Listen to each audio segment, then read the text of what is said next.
What makes you feel alive?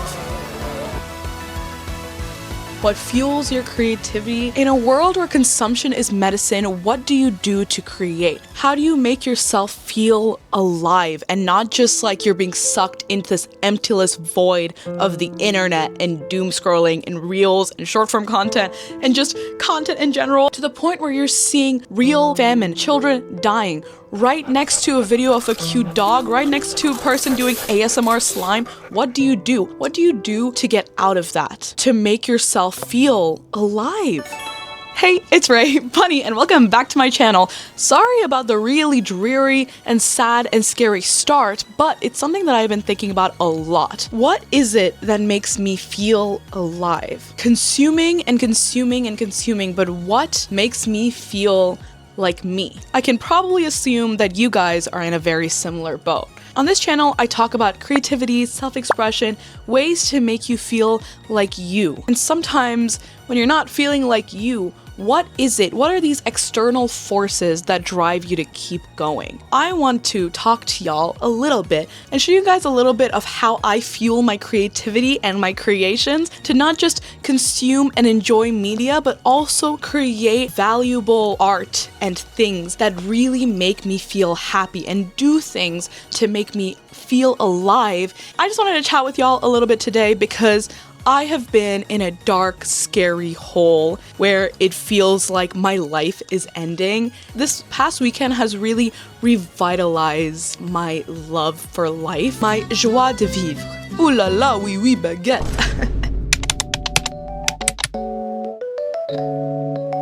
As I mentioned, this weekend really took me out of my scary dark hole that I had put myself in. Well, my brain decided to put myself in, and it was all because of J fashion. And as you guys know, I love J fashion. If you guys don't know me, hello, I am a gyaru. Gyaru is a Japanese fashion subculture. Earlier this summer, after I came back from Japan, I decided to create a J fashion collective. People who wear J fashion can get together and do a lot of crazy stuff. This weekend, I just hosted my third J fashion meet with my good friend Naza.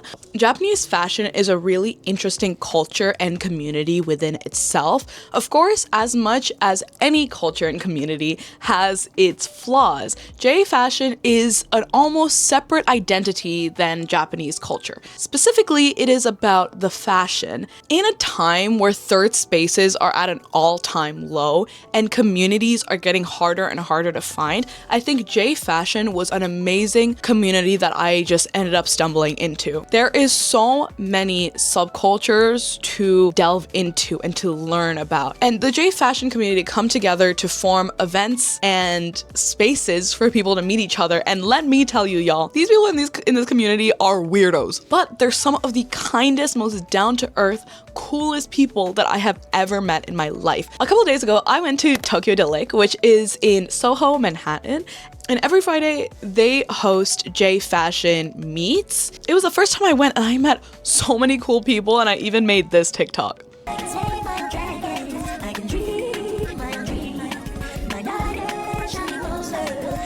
It made me feel like I was a part of something bigger. It gave me a safe space to be myself and meet people, which I feel like for me is very, very difficult. Everyone I've met has this thirst for self-expression that is super inspiring. Because y'all, if you think I express myself well, you should see some of the friends that I met. It's just, they are so creative and they put so much creativity into their fashion. Their fashion is like their living art. And seeing them and interacting with them really fuels my own creativity, and it makes me feel alive to be talking to these people who are so alive. You can be so creative with yourself, and you can do it in a way that literally it doesn't have to appeal to anyone. It doesn't have to fit into a box. It's a way to express instead of constantly consuming. The J fashion community is not just eclectic people, but they also love to create. I mean, the amount of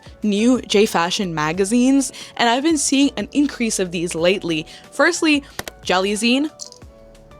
and there's a bunch of other ones. Gals Mode just came out. I know there was another one that came out. I'll put it right here. I forgot what it was called. These are just small examples of the creativity and the art within this community, and it's so powerful to have a space like that in an era of digital technology. I love that they're bringing it back, yo. I love that they're bringing it back. I also have a passion and amazement for Japanese fashion magazines and how much they've built up this culture that I actually want to make a whole separate video about it. It's another thing that we do in these gal meets is where we like read each other's magazines, and it's just so much fun. It's so much fun. So I'm gonna make another video about it. So watch out for that.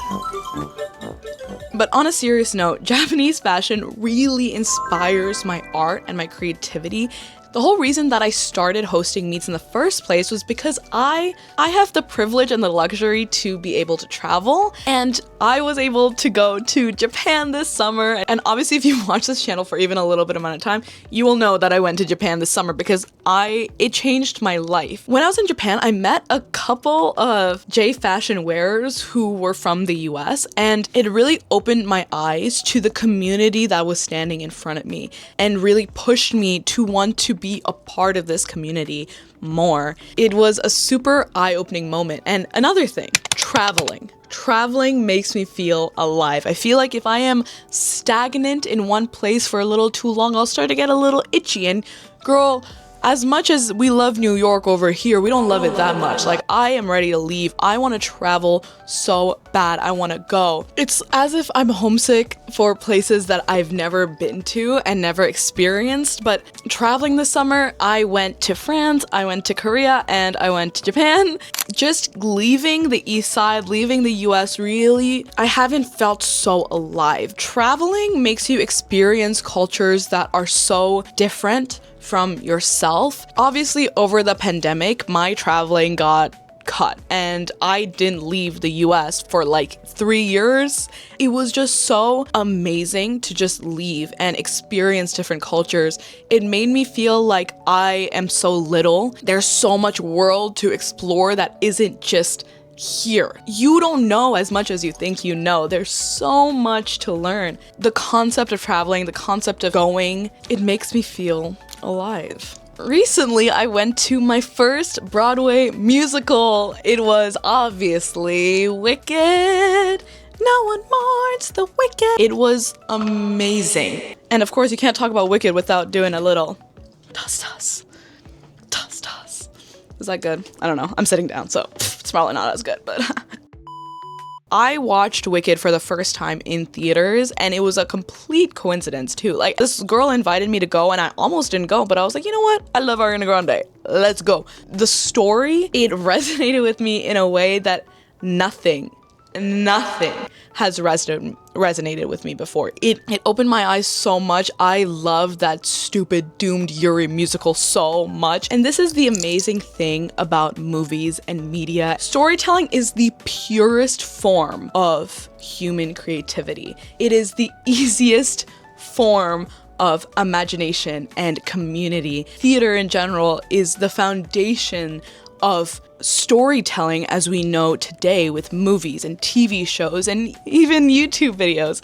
With AI taking over every single ounce of our life, even when you're disconnected from technology, you need to hold these passions of true human storytelling close to your heart. I believe that human creativity will always win over machine regurgitating slop. We might see it be less and less and less and rarer. It's important to hold on to these stories that have touched your heart and let it fuel you, let it live through you. It doesn't matter how niche it is, it doesn't matter how dumb it is, it doesn't matter how old it is. As long as it touches a part of your soul, has made you realize something about yourself, and has given you a bigger understanding of yourself and the world around you, it is so important. Love it as much as you want. Wicked is really what made me realize my love for musicals. And the amazing part about my silly little life is that I'm going to a Wicked premiere very soon within the next week.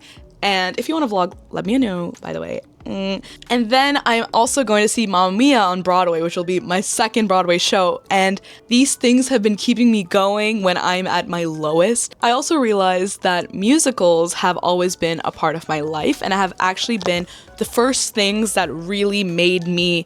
I was born in India and I lived there for a lot of my childhood. I was very conditioned to loving Bollywood. And I didn't actually make this connection until literally last night, but it's just a very sweet and touching thought. Something as popular as Wicked actually roots back so deep within me and in my inner child. It just makes sense. My interests and passions are something that I try to be very open about because I think a lot of people are embarrassed about their stupid little hyperfixations. But girls, don't worry. This is what makes you human. Liking things, being enthusiastic about things. I think cringe culture and Gen Z promoting nonchalantness is actually de-influencing people to have passions and to be overly passionate or excited in fear of being weird when that is what humans are. That is what we need to survive and thrive.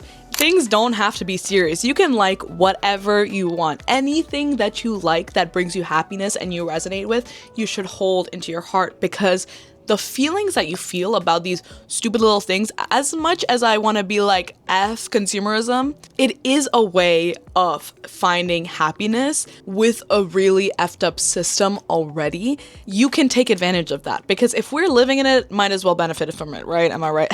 It's okay to like dumb things. It's okay for these things to bring you joy. If you like La Boo Boos, La Boo Boo. I mean, that is like the peak of consumerism, but girl, if it makes you happy, it makes you feel alive, that's fine. And I've said this before. I've said these exact lines before, but it's true. It's true. Whatever makes you, whoa, I'm getting a little excited there. Whatever makes you happy, just do it. Just enjoy it. It's fine. Things that resonate with you are important. Things that fuels your core. They're important. As silly as they are, they can be horses, they can be munchichis. But if it makes you feel an emotion, a positive emotion, hold on to it and just take it in, you know? Now that I've yapped to y'all about my interests, I'm gonna show you guys a little show and tell of the art and how all these things actually fuel my IRL creativity, how I'm consuming it and how I'm regurgitating it, if that makes sense. Okay, let's start. I was in a art sculpture class, so I made a lot of little bits and bobs, and the first thing that I made was her. She's just a little guy. I literally called her a little guy, but as you can see, she's wearing my little leg warmers. This is who I am on the inside, actually, guys. This is who you're hurting. I think Yaru and my fashion seeps into everything that I create, and I definitely do think that this color scheme and pattern and even the little nails were all inspired by my own fashion, and I love putting myself in art. I love making self-portraits, and in a way, she is a little self-portrait. She has little crying eyes, and I try to make them droopy just the way gal eyes are. I love her. She's made out of yarn and wire and plaster. Next, I created a found object sculpture of my bedroom. I think it's pretty self-explanatory how the things that I like are in this. The process of this piece it was pretty fun. I went around New York trying to find little things. I found this comb at a dollar store. I also found the beads at a dollar store. Yeah, it was just like a bunch of things that I have in my room otherwise. I pulled the K-pop Demon Hunters poster off of a little mailbox in K-Town. It came out with the like Buddhist flyer, and I thought it was kind of funny and very New York, so I kept it in there because it's just a little fun little piece. I just love this. This is one of my favorites. I really like making these mixed media artworks, and it's honestly the first time that I've ever done it, and this class really took me and put me outside my comfort zone. So I really like this one. This one's up there. And I've made a couple of different artworks this year too. I'm really finding my style, and again, I wouldn't have got into this point without all of the inspirations and things that make me happy. I wouldn't have gotten to this point without those things. So I think it's really telling to embrace the things that you like and don't shun them, because you can create really super cool art and be really super cool like me. course I do a little doodling here and there. This is my mom's. I just took it and it's literally just paper, but I have been making some really fun art that I think I will show off to y'all. I've been really into drawing alien girls lately, and I think it inspired this look actually, especially alien girls in clothes that I would wear. Again, this is where the J Fashion inspo comes in. I love shokohada, and it definitely inspired a lot of these pieces. I like to make my spread super colorful because obviously that is just who I am. My art is 110% a form of self-expression, so obviously it is the most colorful, stupid, like BL fan art little plays. Like, and I also love fantasy. Before my gyaru phase, I was actually a little fairy girl core girl. There's this ongoing OC.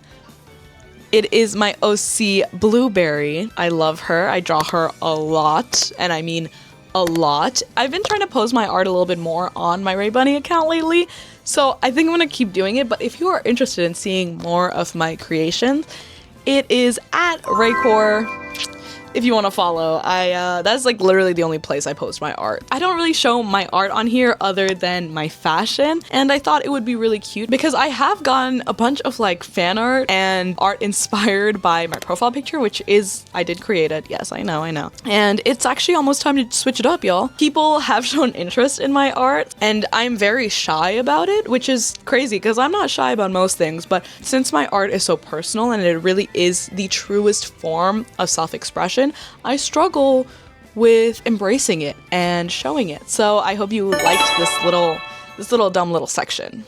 Thank you guys so much for watching this video. I know it was a little short, it was a little rambly, and I was just talking about stupid stuff, but I've really been thinking about life and thinking about happiness, because when you don't feel it, it is hard to find. If any of this resonates with you at all, or if you need a space to talk about your interests, you can talk about them in the comments. I do be reading a lot of them. Tell me about your interests, tell me what you like, tell me what fuels you guys, and thank you guys so much for watching this silly little video. If you enjoy these rambly little videos, let me know.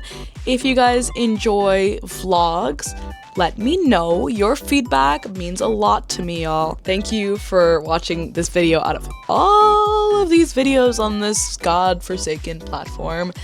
And I will catch y'all sooner than last time, hopefully.